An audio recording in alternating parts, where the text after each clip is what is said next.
Hey, good morning, Jackson. Good morning, man. How are you? Good. How you doing? I'm doing great this morning, thank you. So you're getting ready for the new season of My Cat from Hell. My wife and I watch your show all the time. Oh, right on. Thank you. We have two rescue kitties of our own, so Oh, cool. a I'm really lot glad to of hear that. lot of good information. And they're getting along pretty okay? Yeah, they're doing all right. They're still kind of on that shelter time, so they wake us up early in the morning. Yeah. What as you're going into this new season and your seasons before, what has been your most challenging situation that you've walked into? I mean, honestly, this season, and it's so funny because I don't want to give away things too badly, but you walk into situations where you go, you know what, I think I got this one figured out. I've watched a little bit of the audition footage, when these guys were prepping to be on the show, and they let me know that this was the situation, and then you walk in, and it is so not that situation. Just to give away a little bit of something. I mean, I had one where it was just, my cat's aggressive, and then I walk in, and there's 7 of them, and and it was just literally walking into this home and going, I don't know where to take this, even remotely, but that's life for me. I mean, when I walk into people's homes, I purposefully try not to get a whole lot of information because I want the cats to take me where they want to take me. So it was a great season in that respect because it was curveball central. Exactly. Now, you often deal with. You asked about my cats. You often deal with cats that aren't getting along, but sometimes it's often the cats aren't getting along with the owners. Yeah. What do you see is more often the problem? Oh, the people. I mean, yeah. I mean, there's the people. I see so many times where cats mirror the stress of humans. In fact, it's almost inevitable. I mean, if there's stress or strife or something going on in the home, the cats pick it up like little energetic sponges, and they feed it right back to you again. You'll see cats that were never aggressive in their entire lives, and suddenly because husband and wife, boyfriend, girlfriend, mother and daughter are fighting, suddenly Right. the animal is as well. So yeah, of course, I then wind up being marriage counselor or family counselor or whatever. That's been part of my job since day one. Absolutely. Now, you give on the show and throughout the episodes, you give out little tips that people pick up. Are there any that you hear a lot of feedback on? I think the biggest thing that I tend to hit, I mean, there's 2 things I tend to hit a lot that I get a lot of, whether it's feedback or blowback, I don't know, but the whole concept of declawing is a big one that I try to talk about as much as I can because of my experience with it.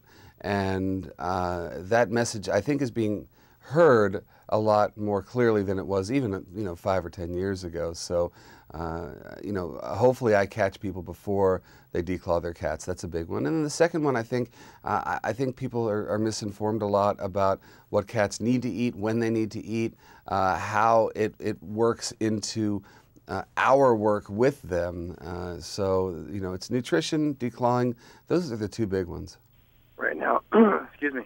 Obviously, people ask this question a lot. Is it good for them to graze, or is it feeding them, once in the morning, once at night? Yeah, that's What's a your great question, Aaron. I mean, that's really what I come up against is, are cats grazers or not? And no, they're not. They're opportunistic hunters. That's what they are.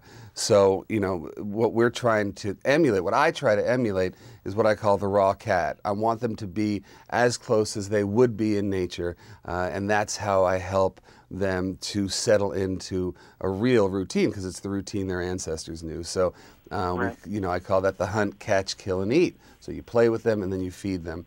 I go for a number of small meals during the day Right. because if you're a cat, yeah, you'll have a big meal of a mouse or something, but then you'll have a few bugs somewhere along the line too as you're hunting. So there's 3 meals a day would be great. 3 or 4 actually would be great.